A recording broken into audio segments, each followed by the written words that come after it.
tava pensando aqui, eu tô numa idade, né, que eu não me sinto nem velho, nem novo. É como se eu fosse um seminovo, sabe? Pré-idoso, né? Um semi-idoso.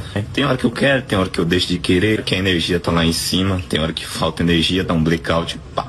É tipo aquela, eu tô velho demais pra ser novo e novo demais pra ser velho. Todo dia um combo. Eu acordo e fico pensando, tenho ali as vontades de adolescente, né? Aventura de jovem. Só que aí eu tenho o quê? As dívidas de adulto, as dores de idoso e por fim tem a preocupação e o desespero de não conseguir lidar com nenhuma dessas sensações. Tem dia que a gente acorda com o quê? Com espírito de Dora Aventureira, né? Você fala, não, hoje eu vou desbravar o mundo. Aí você senta, toma um café, lê uma notícia ruim e para e fala, não, melhor ficar fazendo cosplay, dublê de dono de sítio mesmo, ficar aqui caseiro mesmo. Tem dia que você fala, ó, tô igual vinho, quanto mais velho melhor. No outro você já tá, não tô igual ginkgo energético, é só caganeiro e dor de barriga.